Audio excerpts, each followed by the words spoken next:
Subway Restaurants invites you to make every day different with the sub of the day.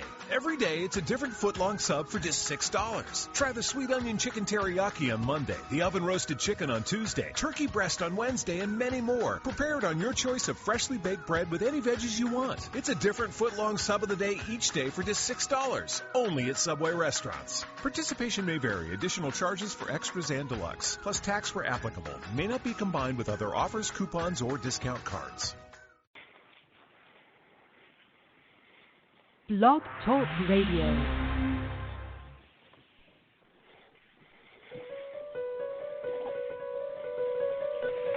It's here. Hello? Have you checked the children? They're all hot dogs. Whatever you do, don't fall asleep. I'm afraid. Don't be afraid. No. Be afraid. Be very afraid. Gingy. Pain on my face. Allow me to show it to you. Gentlemen, I am pain. I met this 6-year-old child with this blank, pale, emotionless face. The blackest eyes. The devil's eyes. Have you checked the children? Have you checked the children? Hi, I'm Chucky. Wanna play? I think he's in trouble. Julie, this guy, if he can't take a joke, he stinks. When there's no more room in hell, the dead will walk here. Look, just a flesh wound.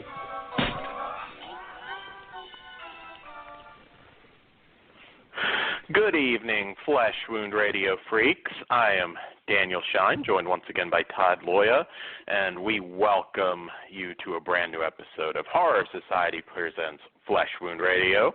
Todd, how goes it? How's your week going? Good.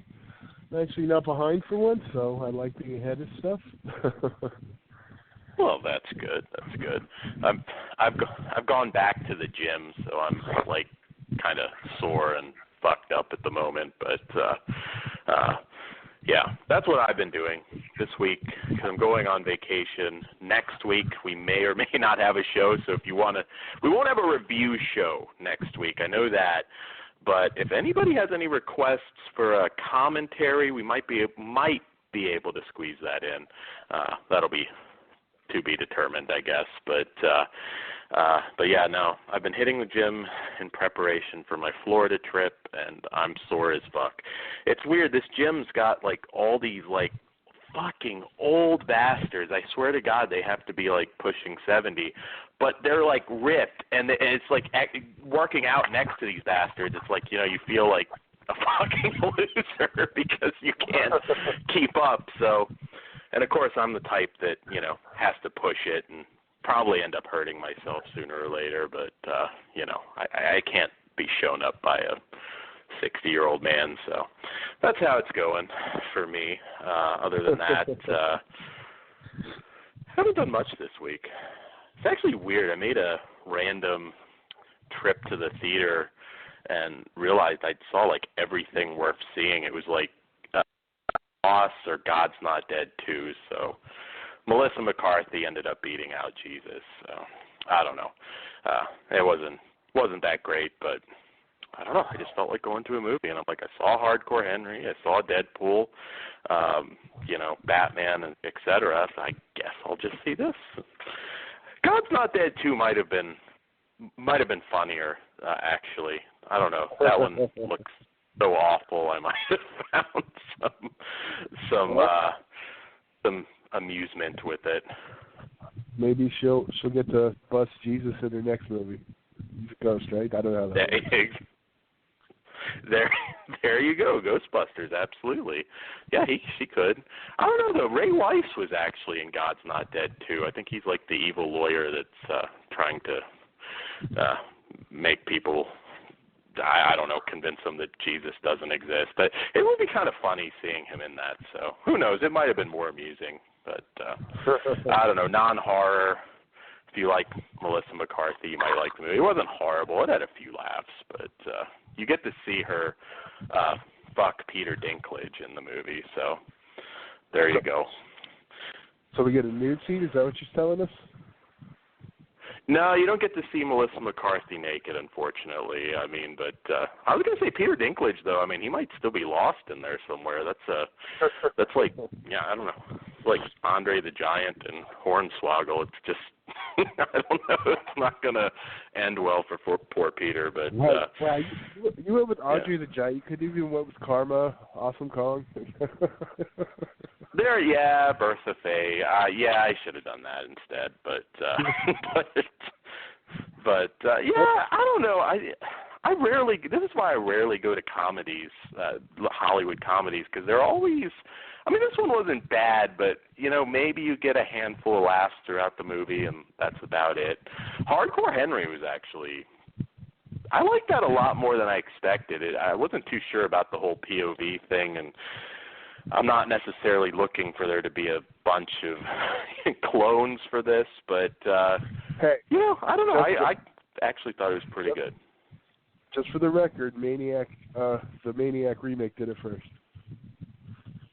That is true. Well, I should say action movie. This one kind of made you feel like you were on a roller coaster, and Sharlto Copley, actually, probably his best performance. He was, his many performances in the film was pretty good. So I'd recommend that one. I didn't actually write it in for a review, but if you're looking for something to see, see that. Hardcore Henry destroys Jesus and Melissa McCarthy. So there you go. I don't think we have a whole lot in the way of news, unless I miss. Oh, well, we do have one, and God, I hope the price goes down. Although I'm getting it no matter what. The Female Prisoner Scorpion, the complete collection from Arrow, is coming to Blu-ray, and I locked mine in. Now, I will say, because the price right now, and I'm just going to quote it so I know exactly, is $125. Now, that's all the Female Prisoner Scorpion, the original films. That's, I think it was 4 films. I can't remember if it was 4 or 5. But,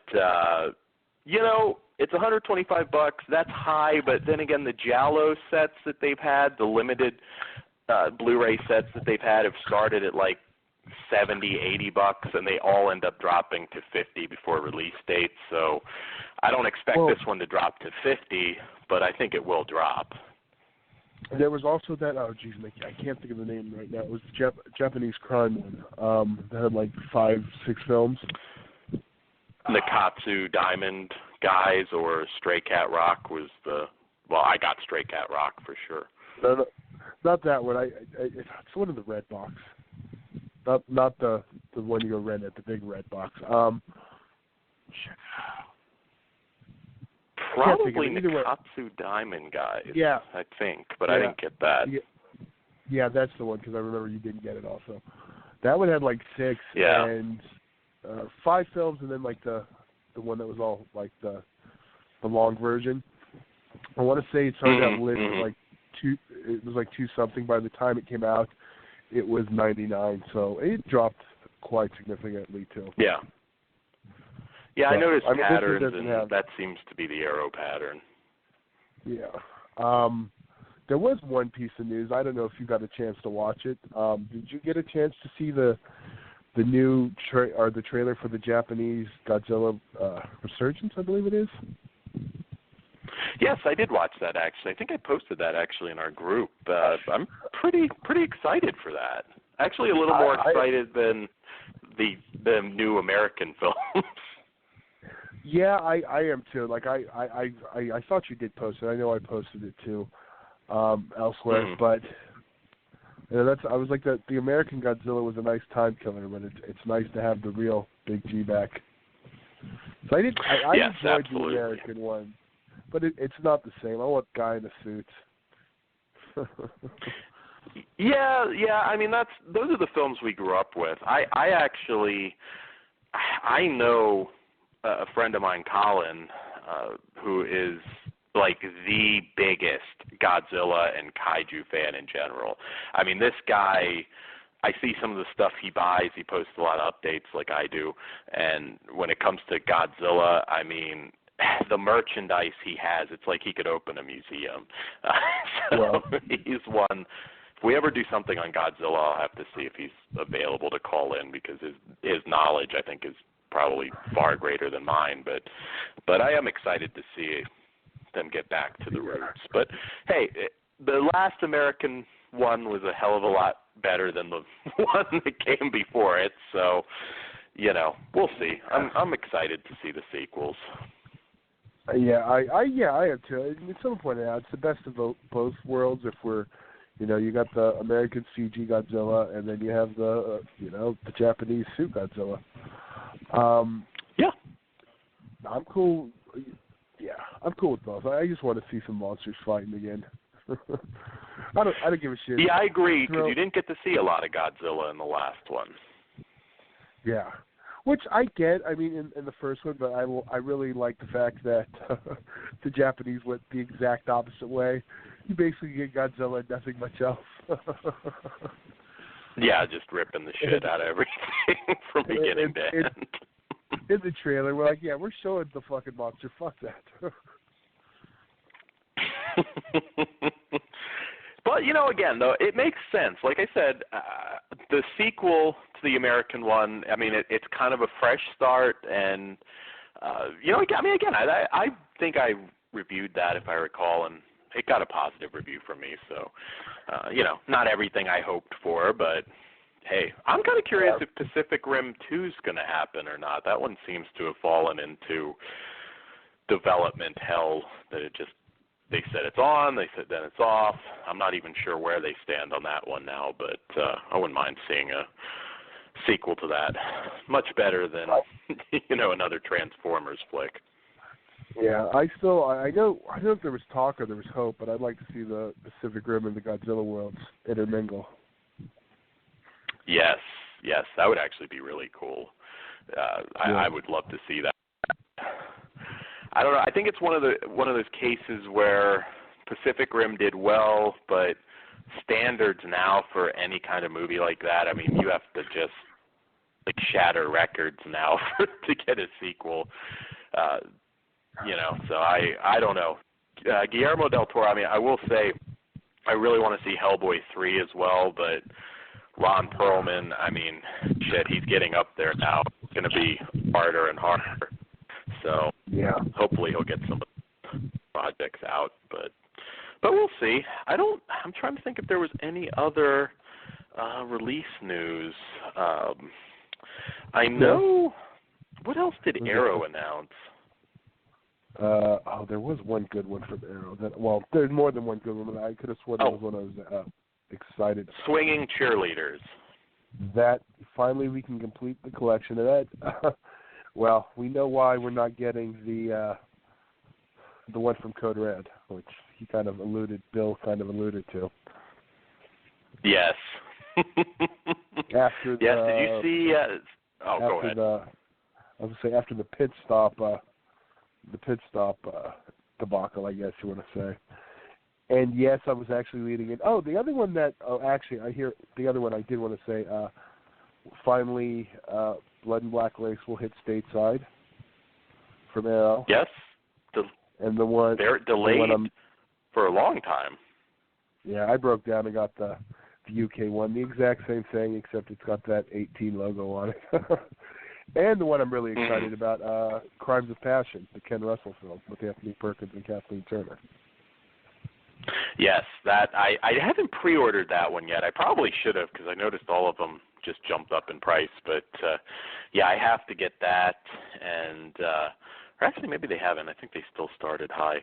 But yeah, I have to get that. There's a few more. I'm still waiting on Felicity. I made that terrible mistake of combining shipping on something else, and Diabolic hasn't sent it out. Not their fault, but kind of my fault for combining shipping with the one of the Franco Blu-rays I'm still waiting on. But yeah, there's quite a bit.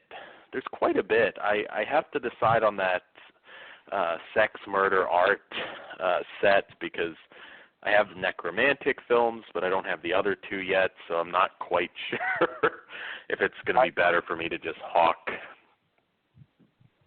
Oh, go ahead.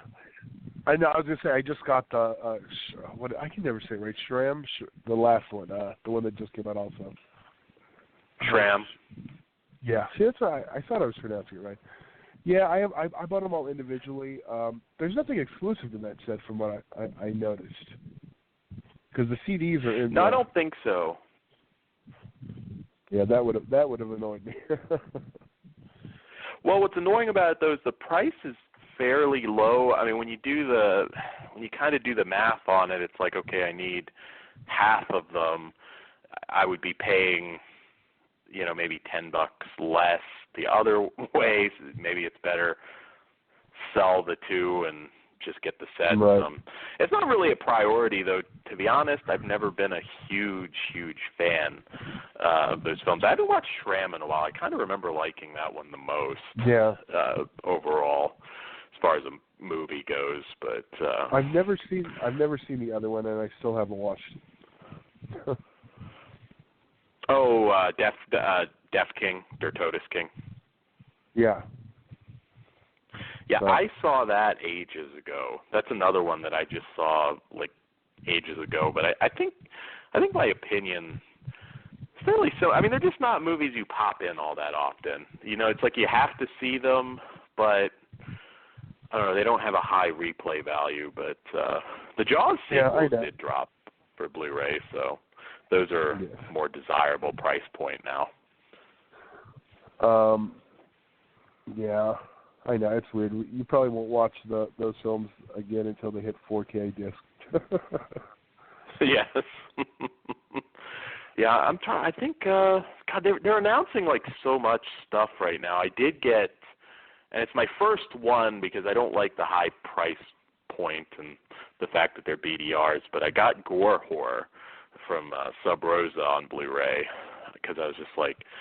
Because I had pre-ordered that and Gorotica on DVD for $10, $10 each. But I just have that when the Blu-ray exists, it just bugs the shit out of me to actually pay for it. So I was like, Gore Horror, I actually remember being somewhat entertaining for an SOV horror flick from the early '90s. I had the VHS, I believe, if I recall, and I actually remember kind of liking it. So I got a fairly decent deal on the Blu-ray. I will say check eBay once in a while. You can get it a little bit cheaper because, $35 or more for BDR. It's just, I don't know, it leaves a bad taste in your mouth. As Todd will attest with Massage Parlor Massacre. Yeah, if anyone needs a Blu-ray, would just hit me up. Todd is selling it. He will get you a good price, and I don't like that director. I want to say his name's Richard Mogg. It's very weird. He almost has a very odd philosophy with making these really sleazy films, but not putting any sleaze in them. I think there was one I saw that I think has a shower scene where the girls have clothes on, which I don't know who takes a shower like in a bathing suit, but I was just like, nah, I'm done with that director. Who does that shit? I don't think anybody does. If anybody out there showers like in your underpants, please tell me why. I would really like to hear it because it doesn't make a whole lot of sense to me. Yeah, just the Revenge of the Nerds thing. Yes, that's true. Yeah. That and clothed sex scenes, that drives me fucking nuts. I said Revenge of the Nerds, but I meant fucking Weird Science. Yes. You never know when you have a pervert peeping on you, but still, I don't know. It's very strange. That, like I said, enclosed sex scenes, and it's not necessarily that it has to be like a horror movie. or something where maybe you're expecting new. Just the fact when they do it, I've seen it in mainstream movies. I'm like, the guy has his pants on, the girl has her underwear on. It's like they're obviously not having sex.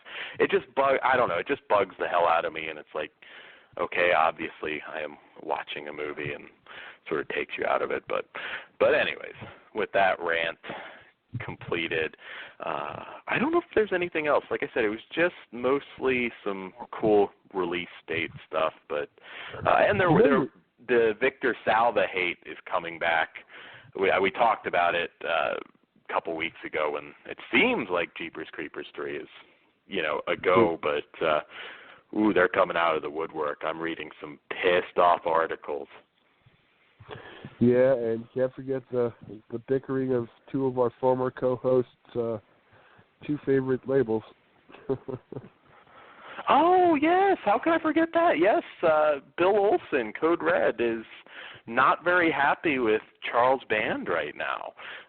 Apparently, Charles Band is streaming The Church, which Code Red has been planning to put out on Blu-ray. I have no idea when, but apparently they're not supposed to, or Band's not supposed to. So, yeah, I was going to say I read that. It's like I pay $75,000 for these Italian films, and he's streaming it, and there were a lot of swipes going on. That's what I asked Chris. I'm like, Chris, if you have to pick one in a battle to the death, it's like, who do you want to win? And I don't think he could answer. I can't remember what he said. I think he said he just dropped a grenade on them both. But that is Chris. I love them both. So, he is a bastard, and I disapprove of what he said. So, yeah, not much to say there, but yes, Todd as well. Don't take our don't please continue to take our money. I was going to say, I was about to say screeners, and I'm like, no, neither one does that, but we do buy their releases. So yeah, that was a pretty amusing little rant. I wish Charles Band weighed in more on stuff like this, but he's not. He really isn't one to fight with people. So, mean, he didn't weigh in on the boxes he found, all the big box VHSs. I did find it funny in all the things going on, like all the shit talking. Someone said Charles Band found the streaming off in a warehouse somewhere. Yeah, it's like I saw that comment.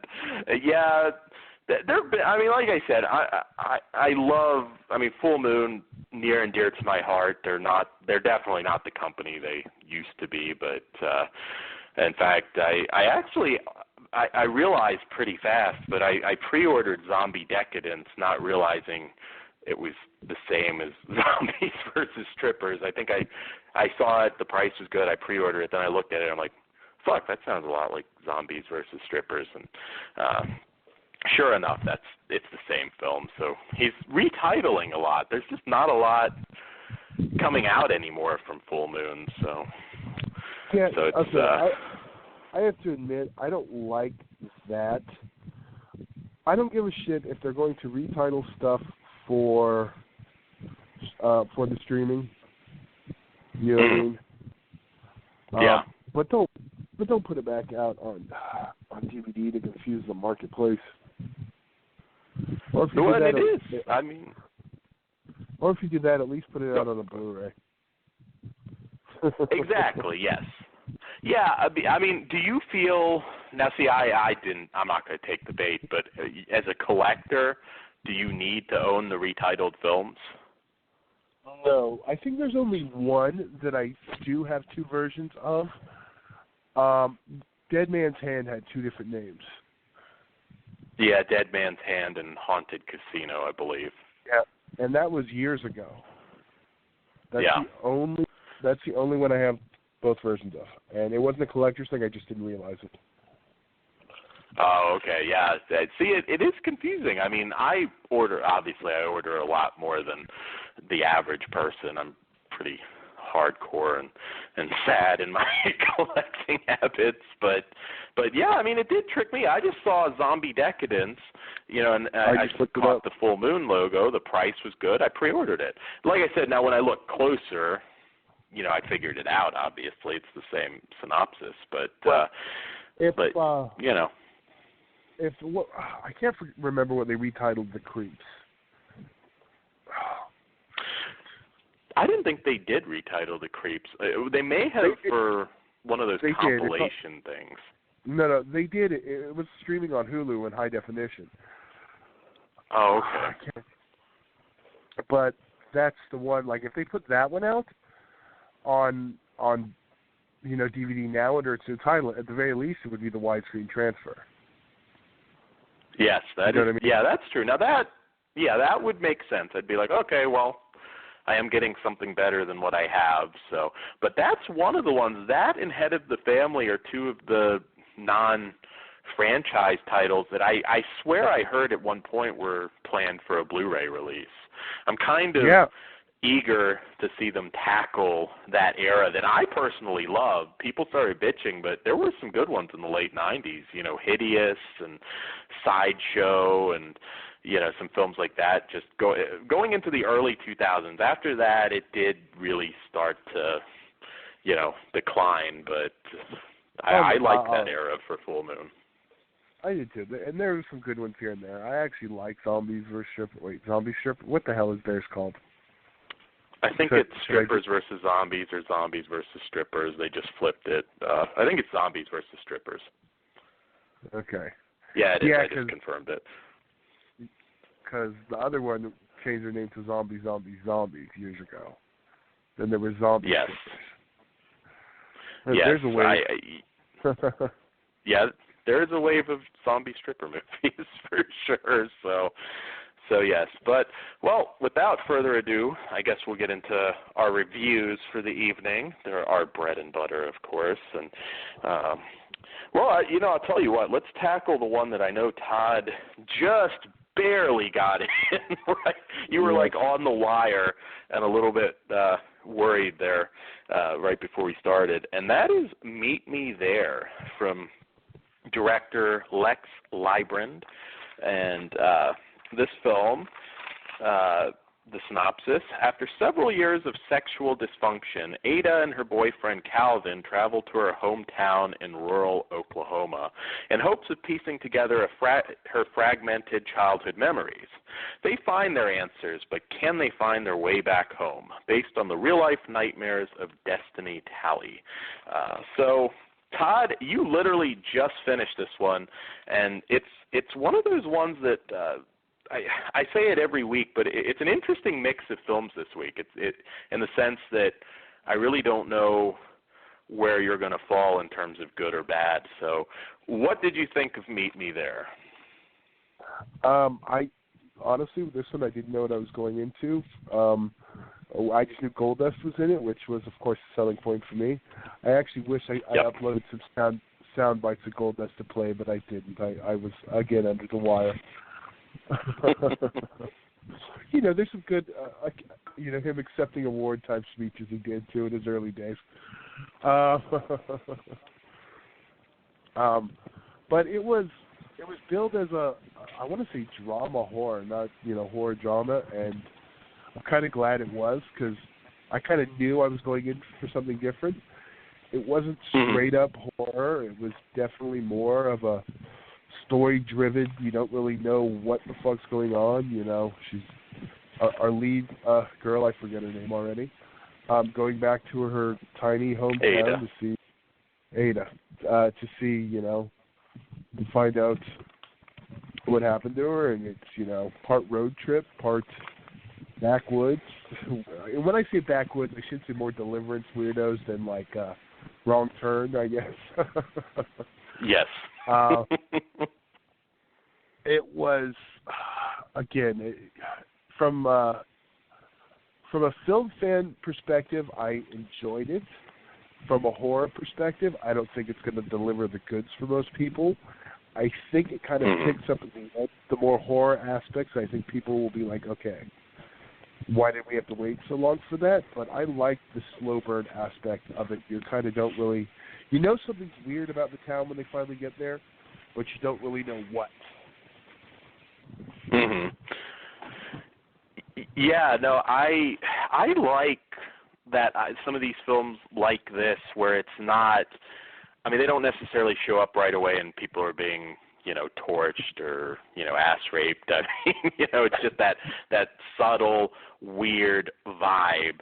And I kind of like that about this. I mean, I will say this is one, because we almost have to be careful with the review because it's got a very dreamlike, borderline art house quality to it. So I think it's one of those films a lot of people will quite frankly see and say, well, it's putting me to sleep. But I thought it was very well acted. It also, I'd thrown it out there, Dustin Runnels, of course, Goldust. Not in the film super long, but he did make an impression as a pretty good actor, to be honest. I actually wouldn't mind seeing him do more acting. I thought he was pretty good as the preacher. And yeah, I did. It's one of those films that some of you are going to find boring, but I thought they managed a decent bit of suspense. I liked the characters, and it held my interest from beginning to end. I mean, it's one of those movies, even if I weren't reviewing it, I absolutely wanted to finish it just to see what happened. And the drama horror tag for this really does make sense because it really falls just as much into that mold as it does horror. And yeah, but it did, when it came time, it did have its horror moments. I think it had the most impatient redneck convenience store owners that I've ever seen. Like, they don't fuck around. I mean, he just pissed them off because of his hat, and they pulled that gun on him. It was like, 30 seconds, and they were just, get out of our goddamn store moment. So I thought that was amusing. And again, I liked the characters. I thought they were very, kind of came off as real, a real couple. It wasn't, I didn't feel like I was watching just a Hollywood coupling. They're right. People you feel like you could know. And a lot of actors, small roles, but for a low-budget film, I mean, because again, this is by no means a studio film, a lot of the side actors were pretty good, too. I thought the aunt was very interesting, was a crazy religious aunt. And, yeah, it will disappoint some people that might want, really to go balls-out horror. And if you despise art house-type films, and I hate to just leave it with that tag, but it definitely falls there somewhat, then you may not like it. But, yeah, and there's a little bit of nudity, throwing it out there. Yeah. A little bit of random kink even at the end. I was going to say, we kind of get to see the Wyatt family having an orgy briefly towards the end. So there's that. And you had the brief indie wrestling footage, too, so somebody here was a wrestling fan. I would have liked to have seen an interview with Goldust, but what are you going to do? But you have a few options also. Oh, go ahead. I know. We'll come back to it because there was something I wanted to mention too. Oh, all I wanted to say about this one is you are fortunate because it's on DVD, which is relatively cheap. It's also on Blu-ray. Now, that's the kicker. That for some reason, and I don't think it's a BDR, but the Blu-ray has been $30 since it went up for pre-order, and it has not gone down at all. I imagine people probably aren't buying. But you can, at least as of now when we're recording this show, watch it for free if you have Amazon Prime. So, it's probably a good one. If you do decide to watch it that way, because I can't, like I said, this is one I recommend for some people, not others. So, but it was different. What can I say? Any low-budget movie that can hold my attention for the entire running time, that can be rare. Nowadays, let's be honest, you do look at your watch a little bit, especially when they insist on really going the full 90 minutes or beyond. So I dug it. It's a weird town flick.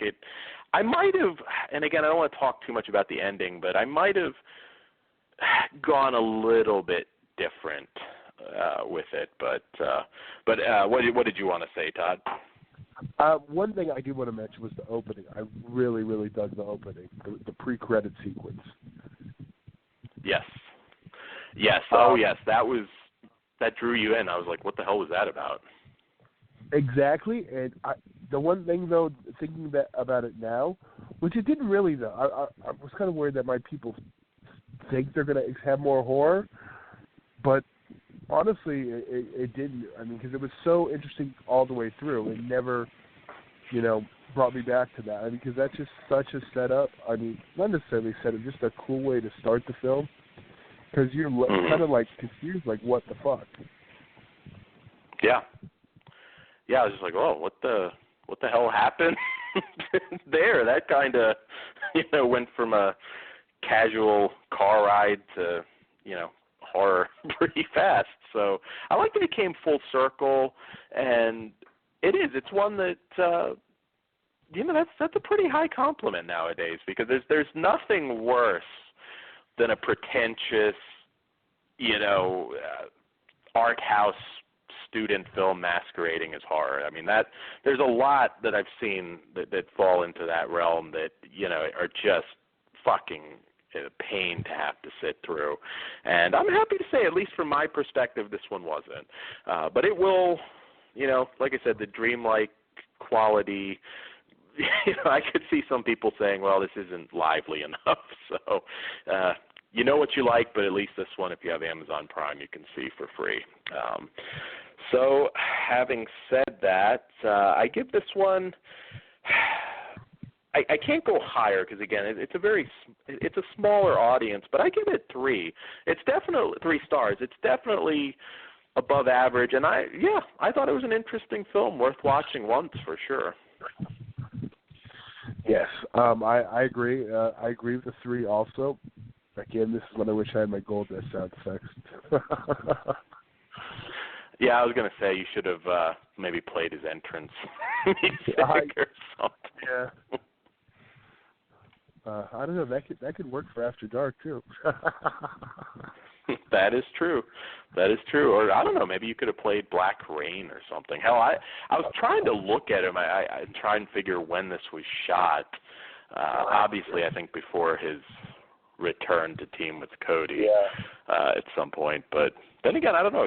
Some of these films now, a little less lately, but like Tiffany Shepis will have like a couple come out where I'm like, shit, Tiffany Shepis is looking young, but then I realize the film's like 6 or 7 years old. So I couldn't quite tell exactly when this was filmed. I don't know if it was Black Rain time or not, when he was like really high. Yeah, he looked a little skinny for Black Rain, though. I'm thinking you're right before his return. Yeah, that kind of makes sense. But yeah, 3 and 3. No, go ahead. I don't mean to keep cutting you off. I've been doing it a lot. That's all right. I know you want WWE to buy TNA just so he can return to the Black Rain gimmick. Exactly. Yes, exactly. Well, I'll tell you though, I think TNA's in trouble. I mean, I think that the new TV deal saved them for a little bit, but when you're getting evicted from your offices, that's pretty bad. So I think if not WWE, I'm surprised WWE maybe isn't in the mix trying to offer them something, even for the library.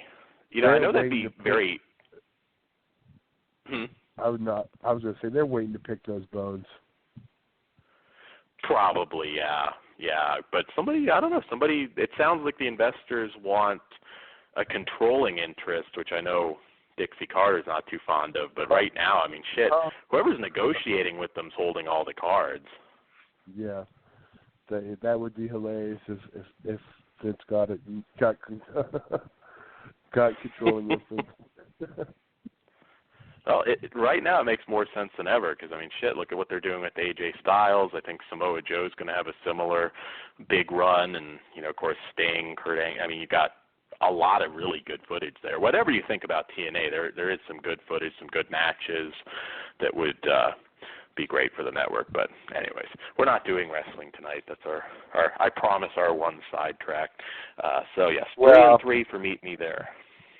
Some of us aren't. I am a guest co-host tonight over on Hellraiser Radio, immediately following us. There you go. I'll have to listen in and see. I don't know if they're going to talk the TNA situation or not, but we won't. But yes. Well, our next one, might as well hit this one too. Kind of go in the order of the last ones we watched, perhaps.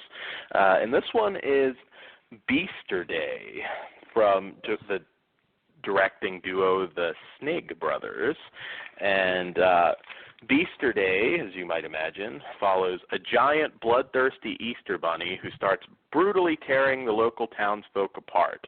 When the mayor refuses to take action and the attacks grow more gruesome, the town then finds its very survival in the hands of a wannabe actress and a crazed dog catcher. So this is another one, and I'll just say at the top, options. It just popped up. You can buy, and again, it's one of these growing titles that Todd and I have been talking about, that you can get the BDR Blu-ray disc right now for $14.99, or if you are like most people, you can watch it for free. Once again, at least as we're recording this, on Amazon Prime. So there have been a lot of killer bunny flicks as of late. There have been a lot of pig/pig mask slasher flicks as well. It's just something where everybody's ripping each other off and is having to do that. And, well, surprisingly enough, I had zero expectations for this. Obviously, because most of them, quite frankly, have not been very good. But I like this. It's a really silly, ridiculous movie. As far as a horror film, not at all. In fact, it really reminded me, because I like doing double features when they make sense, one new, one old, and I really want to pair this one with The God Monster of Indian Flats. It's a film that Something Weird put out, and I think it goes really well with this one. The bunny's ridiculous. I mean, just obviously the puppet bunny, I guess we'll call it. But at the same time, it's not CGI. So, people bitch about that. I kind of like that. I thought it was cool. This movie's not scary for a moment. It doesn't work as a horror film, but it wasn't supposed to. But it's funny. You know what I mean? There's a couple really creative kills, even though they're partially off screen. I really liked the girlfriend who was kind of playing a sex game with her boyfriend in the woods, and he finds her chopped in half and bent over and stuffed with Easter eggs. I thought that was pretty clever. And you get a lot of cameos from some recognizable indie faces, particularly a lot of Seduction Cinema people.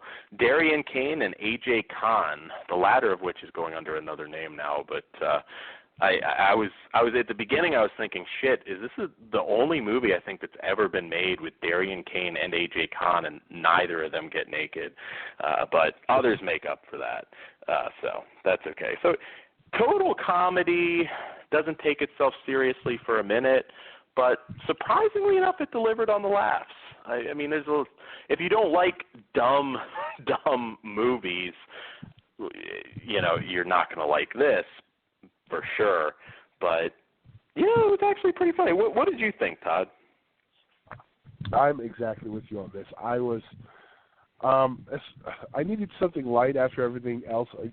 This is probably we're going reverse order. This was definitely the lightest one, and got my boob fill in for the week. You got some hits and Meet Me There. Yeah. Yes, but that was the last thing I watched, like we pointed out. Oh, that's so So we're kind of doing a bit of a reverse. So and as me and Dan kind of like talked pre-show, like it's a rare case that I think all the tits were natural too. So that alone is going to get an extra star, which is one of the biggest things when I watched. I know I'm going off topic, but whatever. When I watched Freddy vs. Jason the very first time, that immediately pulled me out of it. When we're seeing flashbacks of like Jason's victims, and the first bitch that pops up and is floating has big fake titties, I was like, no, this was the 80s. There should have been big real titties. Totally. Well, there were fake tits in the 80s, in fairness. Yeah, but they would. Yeah, there was, but if you look at the majority of the Friday the 13th films, they weren't like a lot of them. That's true. Yeah, natural boob aficionados, hey, in this one, you will not be disappointed.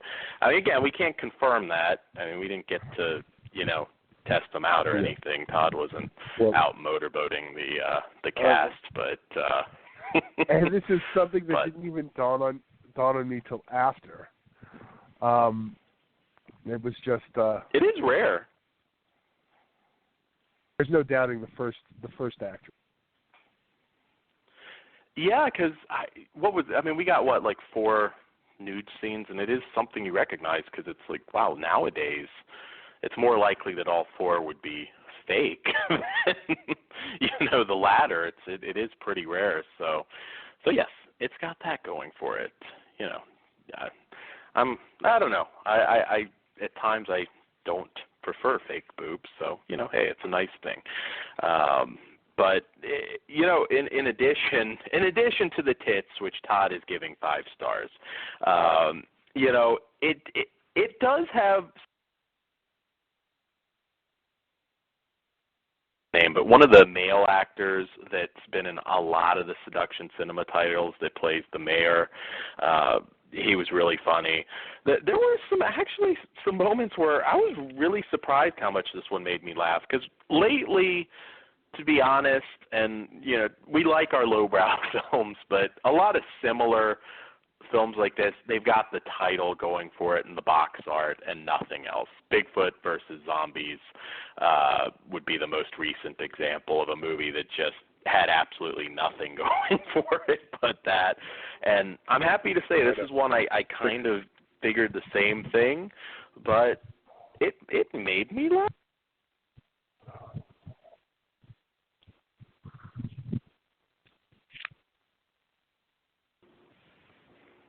You hear me okay, Todd? Hello? I don't know if Dan? I am on air right. You hear me?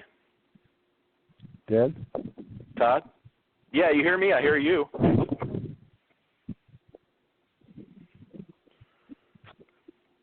We're just trying to figure this out. I'm not sure which one of us you might be hearing.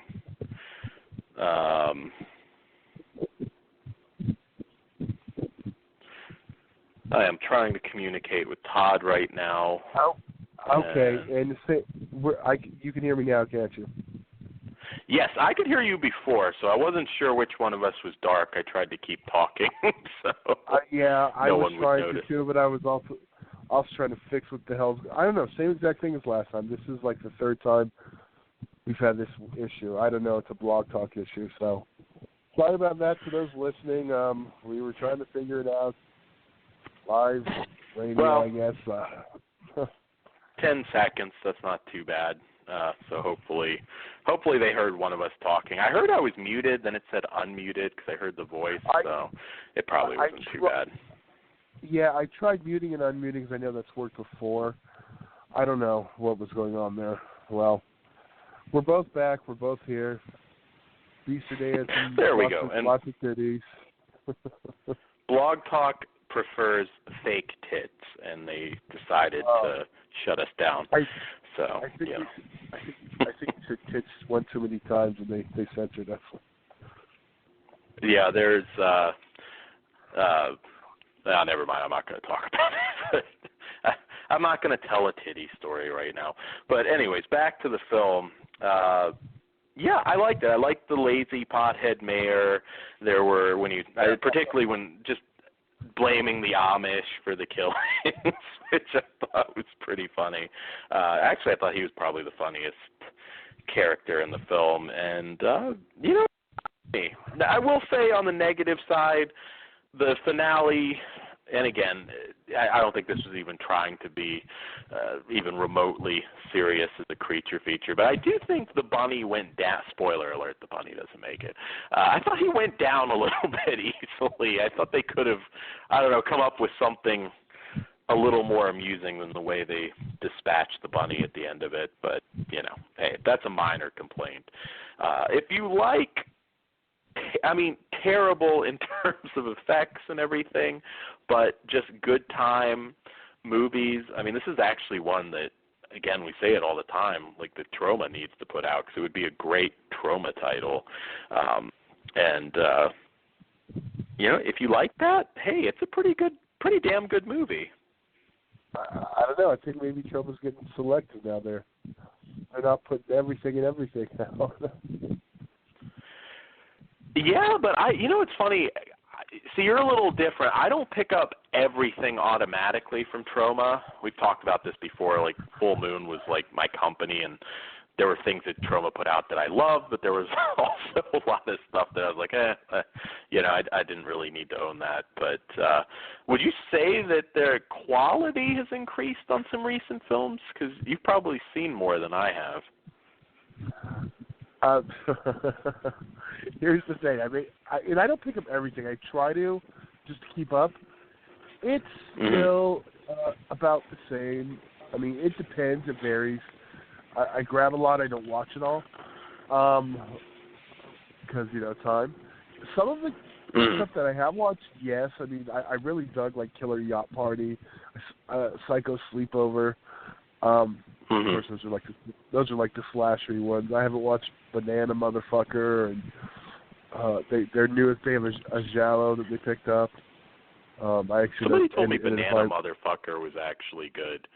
That's one I was hoping to get at some point. I have Open 24/7, which is an anthology, French anthology, that I still have to watch, and I heard was decent. They have a problem. With them, a lot of the stuff they get from overseas, and I noticed this with Wild Eye, they tend to not make it anamorphic and just hard encode the subs, which is really easy to fix. Honestly, they could call me and I'll fix that shit for them before they put it out. That shit annoys. That always annoys me. I figured their quality was going up, because even the last film that I wrote and was a part of before the big mess, horrid. Probably a really rough chore to sit through, but at the same time, it's like it's something that they used to. I was actually a little bit surprised that they hadn't picked that up, but I'll have to check out, because I am behind with them, and because my recent purchases have all been catalog titles that have come to Blu-ray, so I'll have to catch up with new Troma. I do have a few of them. Those I always keep up to. With their Blu-rays, the DVDs, of their stuff they pick up, I try to keep up with, but I have gaps here and there. It's hard because they pick up a lot. And sometimes it just they still technically do. Yeah, I was going to say I keep thinking, well, they haven't put out as much, and I'm like, well, no, I'm just not buying it as much anymore. So, but anyways, back to Beaster Day. I have no problem, and again, this is on a scale of if you like these types of movies, because there's not a serious bone in this movie's body.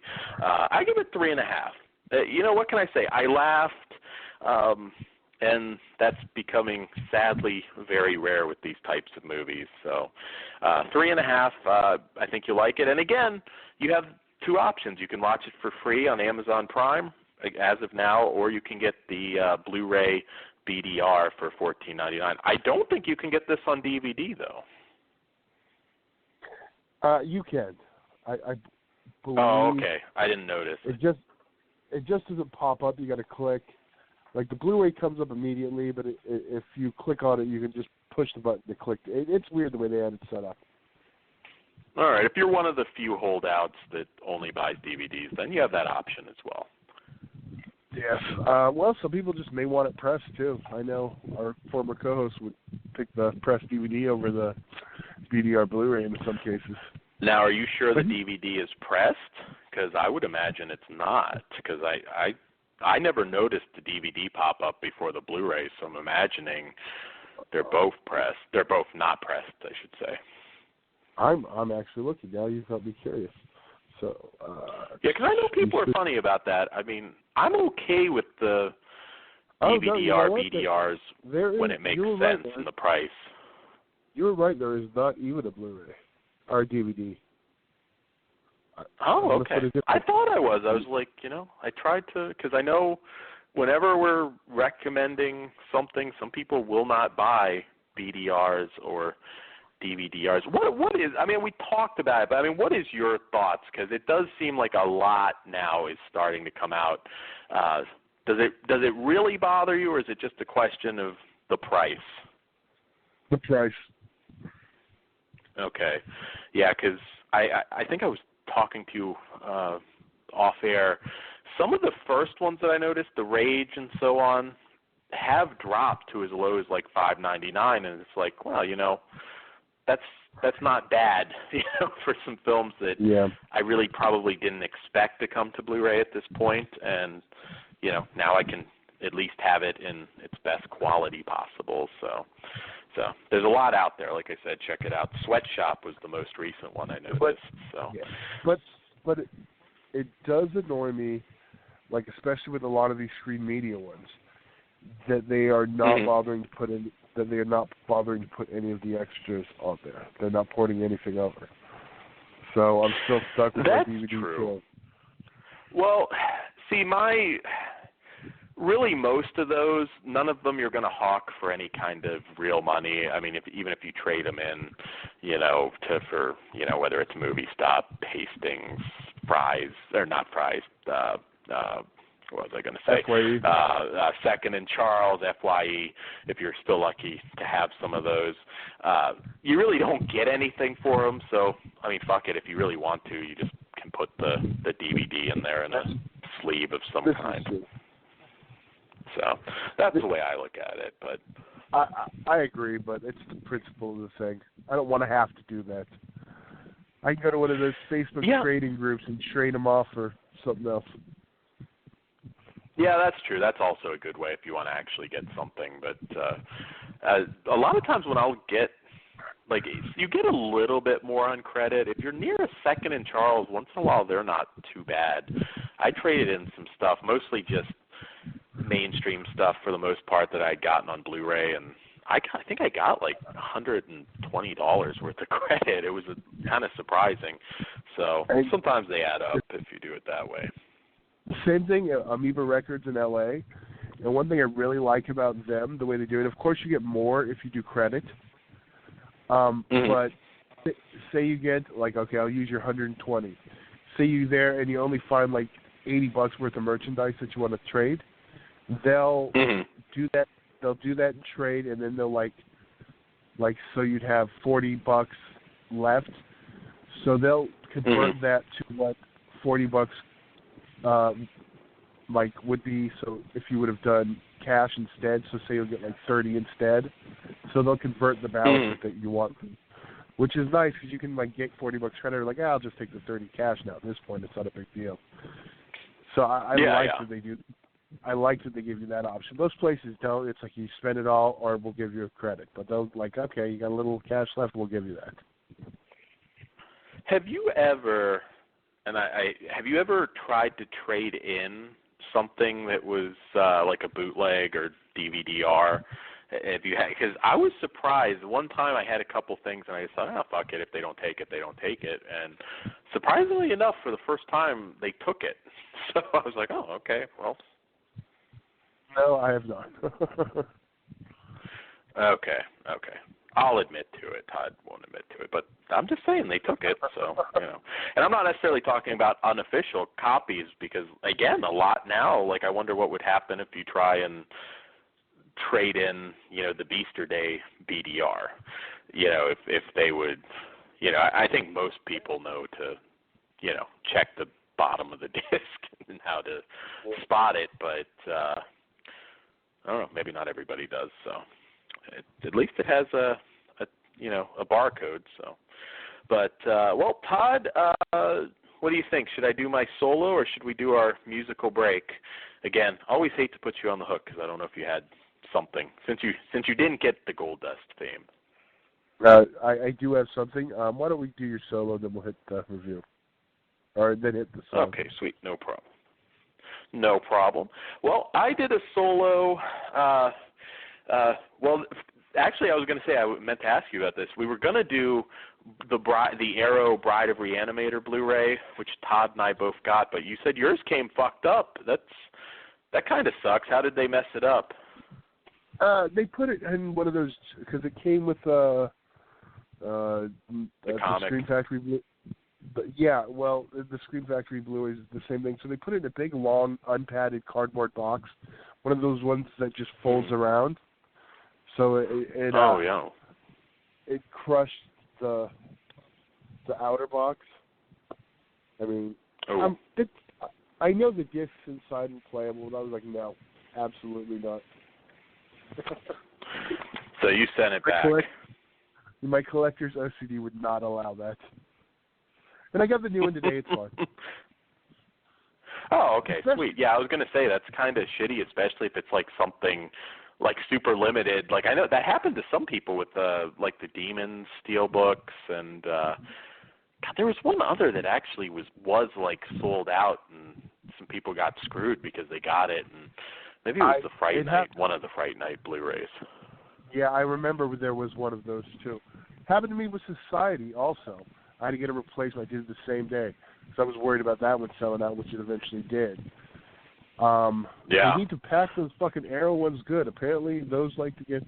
I had to do... Actually, a lot of the Arrow ones I've had this issue with. The one Japanese box we brought up earlier, I had to get that one twice because the first one, I don't know. Yeah, I was going to say that's. I haven't had trouble with it, but then again, we're not talking a ton of releases yet. But anyways, on to my. Oh, go ahead. I was going to say, my Hellraiser box set that came from the UK, from Arrow UK, perfect. Well, that's a good thing. That sucker's pretty expensive now, so that's a good thing. So my solo for the evening, which strangely enough is something that I'm surprised hasn't been capitalized on yet as much on film. Slender Man, although the title is Slender, directed by Joel Petrie, and so this is a film that, and I am stalling for time because I want to read the synopsis on the back. Here it is. 4 friends looking for a new project discover the chilling story of a woman who claims that her children were abducted by a mysterious suited man. At first, the friends dismiss the woman as crazy, but when the inexplicable occurs, they are exposed to the horrifying truth that something is out there and it's coming for them. So, found footage, I'm not a huge fan, but I understand its appeal for some people, and there's a few things that you absolutely need to do right in a found footage movie, and that's, number one, good natural actors, because if you have your actors off at all, the movie's just fucked. It just doesn't work because it doesn't come off as real. And I am happy to say this at least had the actors. The actors felt very, very real, and that was a good thing.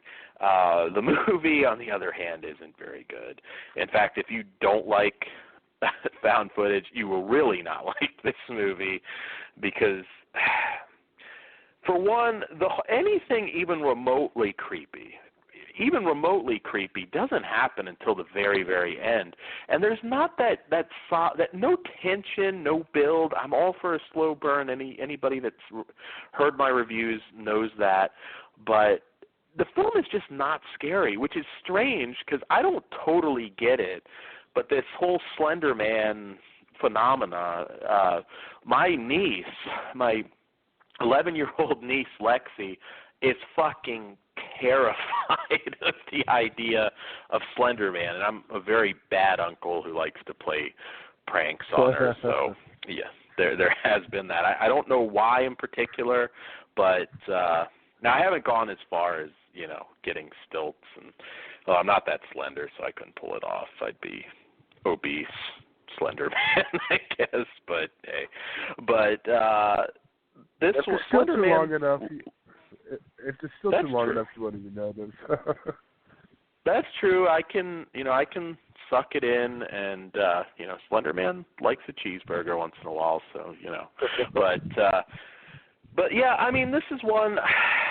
I don't want to spoil it exactly, but let's just say you really don't get to see the threat, which is regular with these films, but the suspense doesn't click into the very, very, very end, and at that point I just didn't really care. It just didn't draw me in. Another issue with this, because they're setting out to make a documentary, and the filmmaker is filming this lady who insists that her 2 children were abducted by Slender Man. Obviously she has issues. Obviously she's distraught.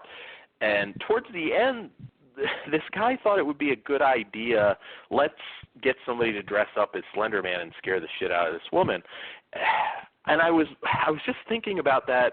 And of course, some of the characters protest, obviously, but they end up going along with it anyways. And I thought that was a bit unrealistic, because they're written up to that point as relatively normal people, and even the slightest moral compass, knowing that this lady, it's not just some kook that believes in it. I mean, her kids had disappeared or what have you. So I didn't. That kind of took me out of it. It just didn't make sense, particularly that the girl would have gone along with that, and I don't know. It just didn't make much.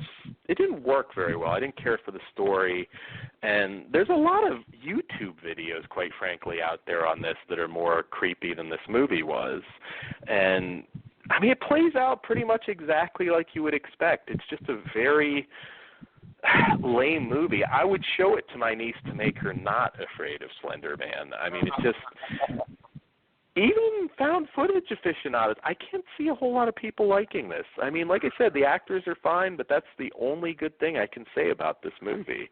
And it really doesn't even do anything to further the legend of Slender Man, the story behind it. I mean, I'm not familiar with everything.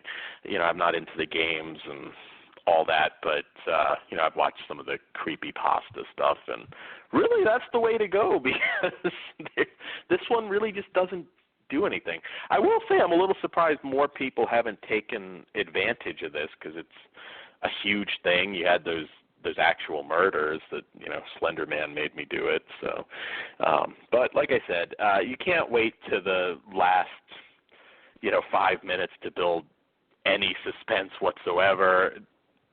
That's what this film does. It's just very anticlimactic. I didn't like it at all. It gets 1 star, and that's just because the actors weren't bad. I can't think of anybody that's really, truly gonna like this film, unless you're just obsessed with Slender Man. Have to see it, but definitely rent it though, because I don't see this getting a glowing review from anyone. So with that being said, Todd, what do you have for us tonight? I went a little different. I decided, okay, what the hell, we're playing a song for the Hardcore Chair Swinging Freak. So yes. We didn't mention that. I should say, yes, Balls Mahoney passed away. Did you, have you ever gotten to, I know you've obviously seen him, but have you ever gotten to meet him? Actually, no, he's one I've seen him a few times, but I've never actually talked to him. I know quite a few people. Nice guy. Yeah, that's pretty much the sentiment I hear. I know a lot of people have said he was always an unusual guy, but very friendly to meet him. I mean, really down-to-earth guy. He and Axl Rotten. Yeah. I've met them both, and it's sad to see them die so close together. But, yes, I'm glad you're playing that, actually. I didn't think of it. I didn't go with the original. I went with the ECW CD version, because that's what I had available. But, sweet. I was going to say, and he had that nice little WWE run in the ECW era, which was cool. Sorry, the WWECW the WWE ECW era. Yes, along with the Zombie. Yes. Well, he had a better run than the Zombie at least. All right. Well, now he's he's in the big ball in the sky. Is that what it is? All right. Well, whatever. We'll be back in 3 minutes. So, Dan, I hope you don't have a lot to do. We'll be right back.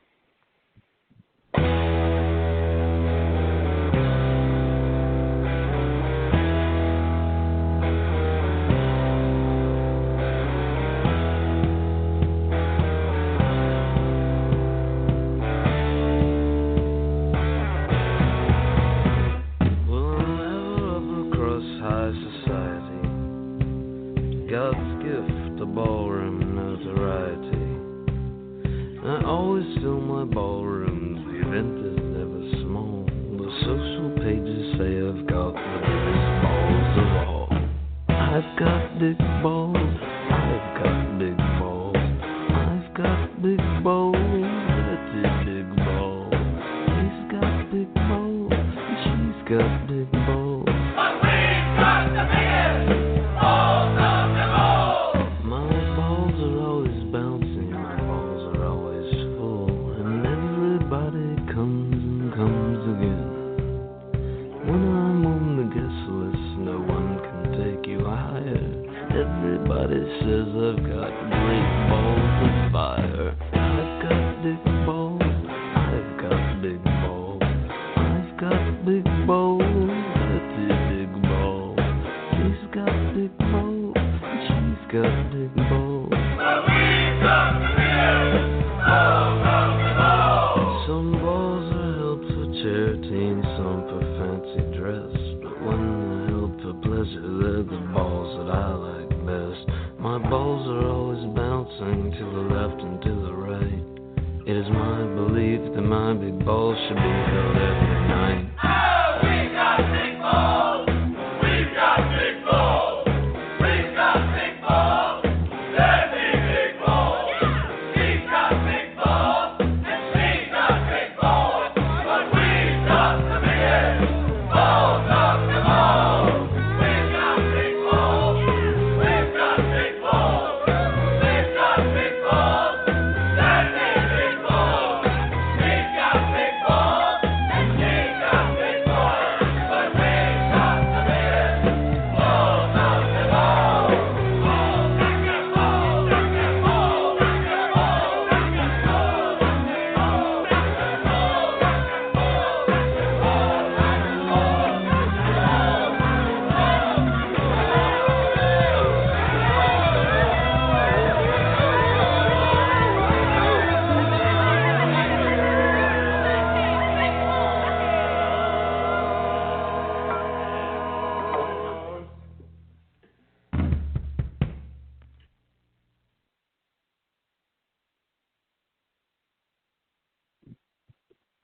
We are back.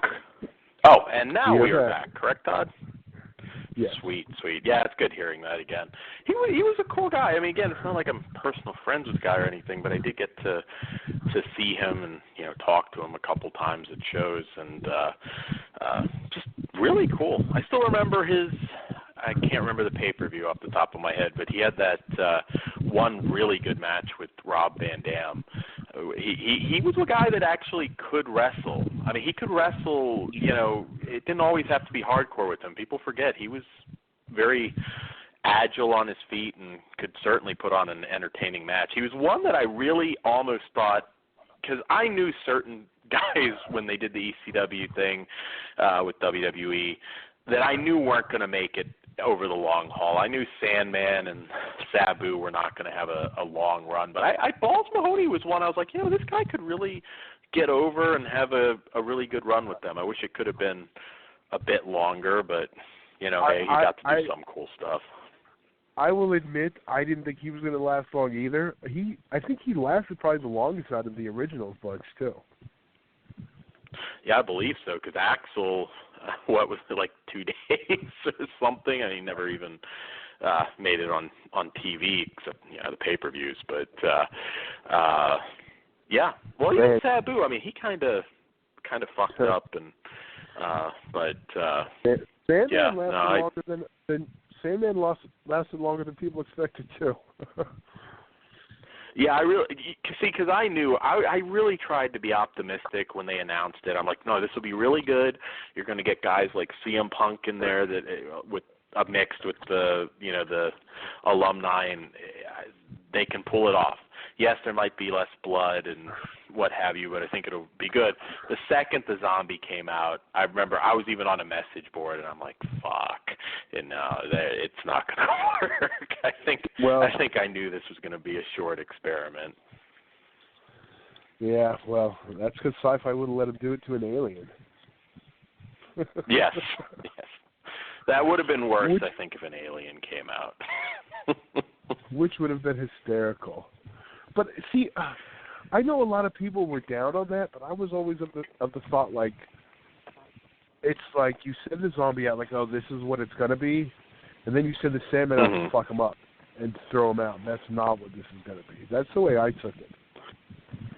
I think it probably shouldn't have been the first thing they did. Because, I mean, ECW had some crazy shit. I mean, we had, on paper, if it happened now, the Blue Meanie might seem ridiculous. Bilvis Wesley and, what have you. ECW had it, some crazy shit, too. The Dudleys. Going back Absolutely, to the original, yeah. If they didn't exist and they debuted today, I think a lot of people would say, well, this is just fucking stupid. And I'm not even talking Bubba Ray and D-Von, because they would have got over on their work. But, the origins of the Dudleys and outside, it wouldn't have got over, I don't think. Yeah, no, hell, I was still disappointed Spike didn't come back when they were feuding with New Day. I was really hoping for that, but wrestling sidetrack once again.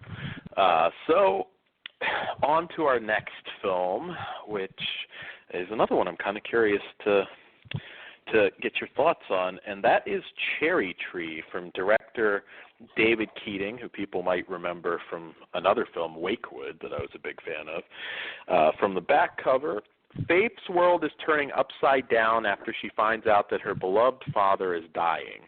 When the mysteriously alluring Cissy Young becomes the new hockey coach, Faith has no idea that Cissy is the head of a witches' coven that has resided in her hometown of Orchard for centuries. Using the fruit of an ancient cherry tree in a bloody ritual, the witches can bring the dead and dying back to life, and when Cissy offers to cure Faith's father, she lures the young woman into a dangerous deal that will leave her fighting for her life. Cherry Tree is the sexy, gory, haunting new film from David Keating, critically acclaimed director of Wakewood. I know another director that would have written that himself. But anyways, I loved Wakewood. But not Juan Schwartz. Oh. But not Juan Schwartz, right? Or is it Juan? Oh yeah, I don't even. Yes. Well, anyways, Cherry Tree. I loved Wakewood, so I was really excited for this one, and I don't know, it didn't fully work for me. But Todd, what did you think? I'll get into more specifics in a minute. Yeah, I didn't like it. I mean, it looked nice and had good acting. I mean, story-wise, it was like I just couldn't get into it. I tend to have it with stories like this that have to do with like the whole cultish stuff. This is kind of like a supernatural Rosemary's Baby. I mean, not beat for beat, but I mean, I kind of with the baby and all. Yeah, because the deal is that sire Satan's baby. Yeah, pretty much. I mean, it wasn't a deal in the other one, but my biggest thing was I really liked the look at the end of the I don't want to say what she was. I can't think of, but with the way the makeup was, it was like all stretched out on her face. I thought it looked really cool. And very Hellraiser, yeah. Yeah, that's probably why I thought it was cool. minus Bloodline, the to be specific. Yeah, minus the S&M gear. Yes, that's true. We didn't get S&M, but that's okay. So what did you think? Well, I really liked Wakewood, and I throw that one out there as one of these films because, I mean, like all the really good ones lately, it's like they just kind of come and go, Excision, and, Wakewood was one of them, and it was really good. And it really had that gothic horror vibe that's very hard to capture these days, and that one did it great. This one has its moments, but it just doesn't fully get there. There are some dumb moments, nothing horrible, but where a group of villains is just flapping their gums a little bit too much, and the hero just simply yanks away I won't get into it, but takes what they need and runs off with it. It's very like, wow, that's just like a Batman, Adam West Batman moment. So, a couple small things. They're small complaints, but I guess really at the end of the day, this one just doesn't quite hit that great gothic horror tone that, the films of yesteryear managed and that the same director managed with Wakewood. This one just... it has its moments, some great imagery, as you said, some great makeup, the centipedes crawling inside people and everything. It's like great horror moments, but the overall film it doesn't work. The fairy tale vibe doesn't quite work as well as it did with other films, and go ahead. The one thing I was thinking, I don't know if you know or if you didn't, and honestly, it's something I probably could have researched myself. Do we know if this is based off like an actual Irish legend or fairy tale? I'm not sure, because that is kind of a theme with two films today, but I'd have to look into that. To be honest, I don't know. I think the other film we're going to review is, at least based on it, but... because everything about this is like it should be great, and it's just not great. Yeah, that's why I was wondering if there's something lost in translation. I mean, but see, that's the thing with something like this that the director knows is going to be a world cinema. If the fairy tale is not going to connect out of Ireland, it doesn't do much for the UK. I mean, unless it's the entire region of the UK. I mean, but Great Britain, it may not connect. I mean. They're thinking about America for it too, so that could be a disconnect. I really don't think that's it with this film. I mean, because again, it might be worth a rental or Redbox, whatever, for you guys. But it's just one of those ones that it's just not that scary. The acting is all pretty good. I thought the actress that played the lead witch was very, very good. It's as it says on the back cover, it's a sexy horror film. They maybe could have played up the erotic stuff a little bit more. But even that, that's not even really the problem. It's like you have these random moments that are really cool, the chicken being resurrected, the centipedes, which are very gross and not CGI for the most part, which is a good thing. But I don't know, it's like I was looking at it and I was thinking, like, you kind of had the action movie style bike chase that didn't quite feel right in this. And it just doesn't create that same vibe that Wakewood did. And I mean, not that I'm comparing it, that it has to be exactly the same, but it is something that's in a somewhat similar vein. And yeah, I mean, it's one you'll want to watch to the end. It's not by any means a painful watch. It's just disappointing because it could have been so much more. Because again, when I read the storyline and I saw who the director was, I bought this one immediately because I loved that movie. And like I said, you get some cool makeup, particularly towards the end. There's some cool, gross gore moments. The suspense just wasn't there like it should have been. And another thing I really hated, because this isn't comedic. There's no real comedy to be had in this movie. I hated what they did at the very end with the trick-or-treaters. It was like just, almost a borderline funny little wink and nod ending that apart from the actual real ending, I guess, and climax. But I hated that. It just didn't even make any sense for this type of movie, and that kind of left me a little sour as well. And then it was like the little bad CGI face annoyed me too. Yeah. Which, the movie for the most part, it's not a CGI issue or anything. But I was just like that. If I saw that, I would have cut that entire thing out. It didn't need it. Yeah, I totally agree. So, God, I hate to do it. I give this one 2.5 because it's still, for me, was worth watching, but it's average, and that's very disappointing as to what it could be, because I really thought I was going to have a 4, maybe even 5-star movie on my hand. So I'm still generous, but, A little more than me. I'm giving it a 2. Okay. I can't really recommend. We're not far off. It's just slightly below to me. Yeah. No, I understand. That's why I said this week it was very curious to see what you would have thought about a lot of these movies. Well, we have. Shit. Well, we got one more, and then we got Fear the Walking Dead. I forgot about that. All right, on to the next. The Hollow. Okay, the Hallow, another Irish horror movie. So kind of had a theme this week. This one is from first-time director Corin Hardy. And from the back cover, when a London-based conservationist is sent to Ireland with his wife and infant child to survey an area of forest believed to be hallowed ground by superstitious locals, his actions unwittingly disturb a horde of demonic creatures who prey upon the lost. Alone and deep within the darkness of the remote wilderness, he now must fight back to protect his family against the ancient forces' relentless attacks. Starring Joseph Mell, blah, blah, blah. Goes on about the cast.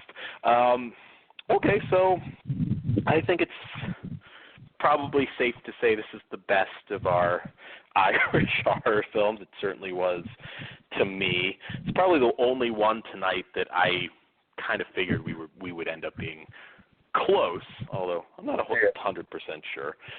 But, well, I'm going to get the negative out, because there's only one negative thing about this movie, and that is that the basic storyline, couple, newborn baby goes into the woods, and, you've got the crazed locals warning them about an ancient evil.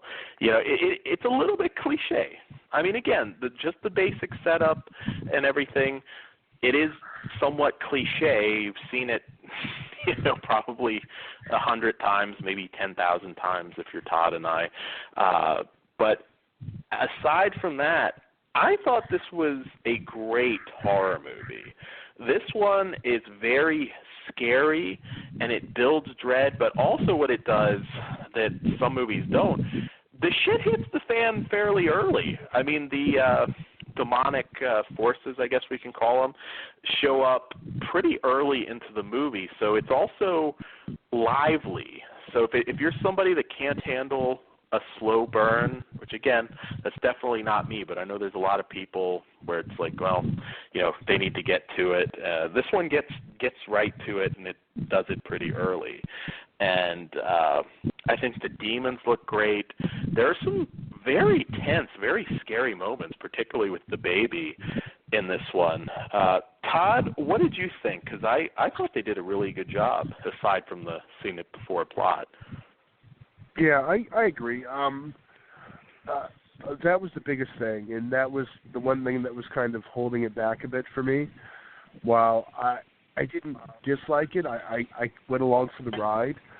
I do think it was a bit overhyped. I think people are, to the moon about this.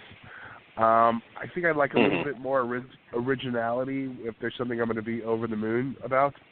I thought it was a solid film. I'd recommend it, But, you have the disclaimer. It's nothing you haven't seen before unless you're like an absolute, new to the genre. Then it might be something, different. But that's the biggest thing for the seasoned viewer is it is something you've definitely seen before, but executed well. So that's the plus. Yeah. That's like I said. That's the only bad thing that I can say about it, and it's not a horrible thing. I mean, I'm going to see it again. I mean, it's very likely in the next few shows we'll be reviewing a similar film. But like I said, the entire movie really had that great suspense. It has some nifty, disgusting little gore moments. It's not a gore film, but it certainly has its moments. And it wasn't a CGI crap fest.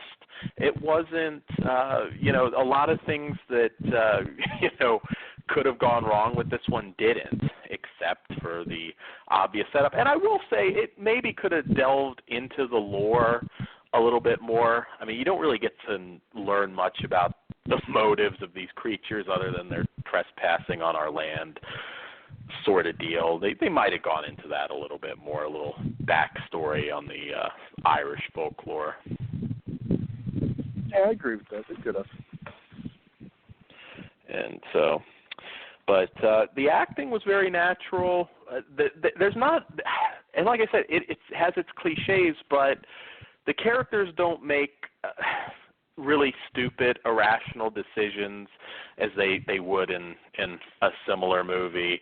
I think most of what they did here kind of more or less, made sense. Maybe they could have gotten out earlier. I know everybody's going to be screaming that, but for the most part, I bought them as a real couple. I sympathized with them.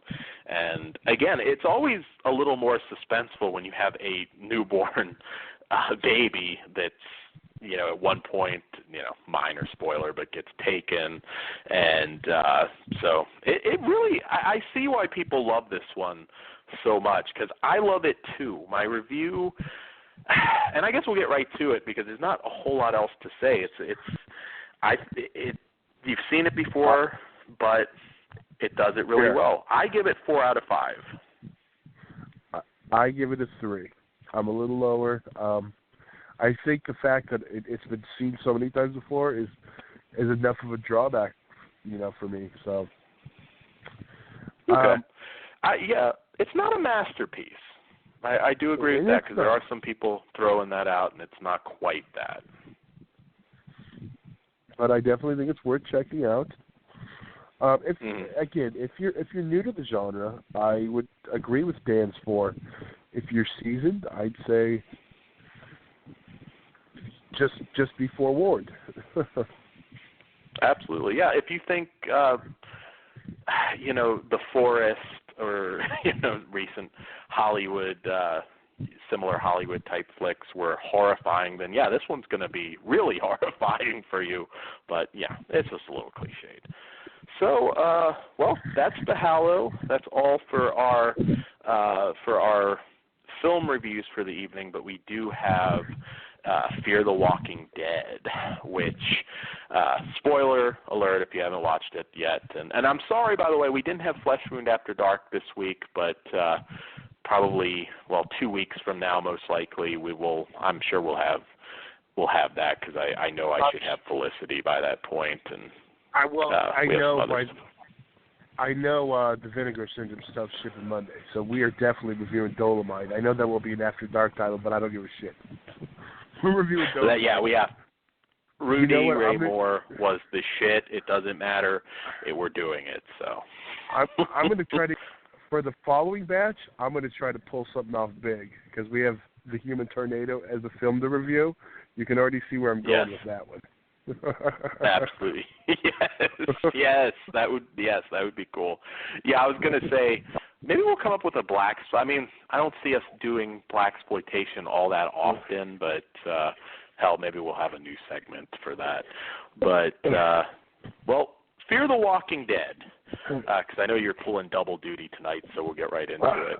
I am. What did you think tonight? Did it live up to your expectations going into a season where I think everybody agrees they really have to deliver? It's funny. I think they did. My biggest complaint is the characters still aren't all that likable. Mm-hmm. I think they're getting there. Mm-hmm. Well, my favorite character, and I forget his name, he was the captain. I don't want to just say the black dude. Strand. I'll save you from saying the black guy.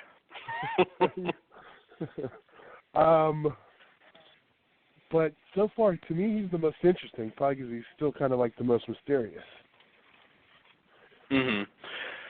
Well, it's funny that you say that, because one thing that I like about this, and I hope it plays out more so, my favorite characters so far are Strand and Salazar. And what I think is interesting about them is they're still very early into this apocalypse. I mean, yes, they've already suffered, but so did the other characters, by the beginning part of Walking Dead. And they're already, pretty quick to do some fucked up stuff. Strand, basically fuck the people on the raft, and, Salazar is very obviously the type who has done some fucked up stuff in his past. I like the idea that it's not all a bunch of, bright-eyed, do-gooders in the zombie apocalypse. I kind of like that we have a drug addict and, a former, I guess he was a gangster of some type, and Strand, who the hell knows. It's more Merle it's more Merle this time than Rick. I think it's the opposite this way. Yeah, it is. And there's not a lot of characters that scream Walking Dead to me, which is good. Yeah. And I don't mean the racist aspects of Merle either. Merle would have a tough time on that boat. I think Merle would probably be thrown over pretty fast. Yeah, it's a little too ethnic for him. Yes, I think he would be. I think they would all just kick the shit out of him and throw him over. But I was screaming at the screen because I think Alicia's everybody's least favorite character. I'm like, bitch, stop talking to that guy. He's a pirate. He's gonna raid your ship and kill and rape everybody. So I was a little, but I can't say it didn't make sense. A teenage girl probably would do something stupid like that. Yeah, exactly. So I don't know if the iPods, fuck, I'm getting old. The iPhones would still be working at that point or not, but it made sense for me. The iPod's still a thing. I know everyone uses their phone instead now, but yeah. That's true. You didn't say you didn't say her Zune died, okay? There you go. Yes, I'm still barely in my 20s, but anyways, yeah. I liked it. I loved the shot of L.A. on fire, the bombing. I thought that was a really cool shot, and I love the idea that they're on the water. Yeah, and I was concerned. I was like, God, people are gonna be bitching if they're on a boat and they're not getting a lot of zombie action. But you still got it in this episode. You had the boat engine kill, and you had some gnarly zombies. I kind of like the idea maybe that they're on the boat for a little while. Go to shore and try and get supplies. I'm kind of cool with that if they roll with that for a little bit, but it seems like LA's not going to be the regular setting. No, and I was thinking, I hope we get a crossover with. I know you've been watching it this season, but the Last Man on Earth, what's his name from Sons of Anarchy, in his boat during the apocalypse. Oh, I know I can't think of his name, but yeah, that I thought I was actually thinking that too. Yeah, I like that kind of scenario. Like they said, you would think, God, you're out on a boat, you have it made. But, at the same time, I think that's how it would go down, really. Anybody that had access to a boat and, maybe isn't the most moral person would probably have a lot of power in that type of case. So it's a different aspect of the apocalypse that they're exploring, and I like it. I hope people will continue to give it a chance. At this point, people are so hooked on Walking Dead that it's going to be hard for this to replace it, but it's different enough. I think all of the characters, you're getting to know them a little bit. I think Travis needs to show his kid his pimp hand at some point. I'm kind of waiting for Travis to just kind of, I don't know, maybe go Shane at some point, but because he is that one like character that I'm not there with him yet, but he could get uninteresting as it goes along if they don't I think show some different aspects of his personality. Yeah. But he's also the Risk character right now too. Yeah, that's true. That's true. Kind of the stuff the only does, somewhat similar one. Stuff he does puts people at risk, and that's not a good thing. Yeah. The side characters are the most interesting so far. I do have to say that. So, I don't. Not a whole lot else to say, I guess, about this because I know you're doing double duty, so we might end here just a touch early. I will say I'm very excited to see this continue. I think it's nice to have it in between Walking Dead, which obviously we gave our thoughts on the backlash last week, but obviously we're all eagerly awaiting the next season of that. And I enjoyed it a lot. It has the potential to be great. It's not at that status yet, but Todd, this one, you may prefer it over Z Nation as it goes on, possibly. I know you said that Z Nation was your favorite so far. Your second my number favorite 2 zombie show. Yeah, come on, son. I don't know. There's been weeks of Walking Dead. I could say maybe it was my second, but hey, we'll see. I'm actually excited for Z Nation to come back too because I'm almost caught up with season 2. So yeah, I got to finish kind of season 2 myself.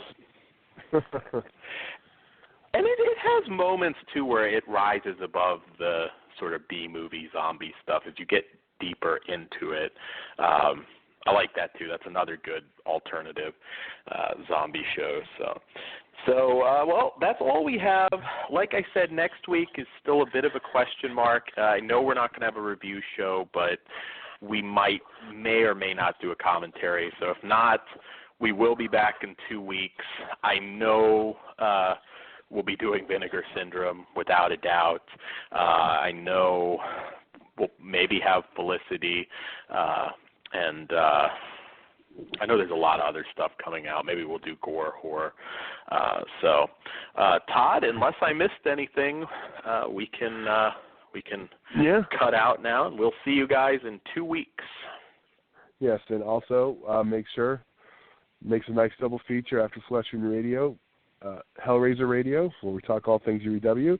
Tonight I will be sitting in the co-host chair versus a guest for once. I don't know, I'm hitting the big time. So everyone make sure to listen to that at the top of the hour. I got to get my ass over to the studio and join them there. So we will be back next week, hopefully with something. If not, 2 weeks, but we'll keep you updated on the group. All right, guys. Absolutely. Good night. See you next week. Good night, guys.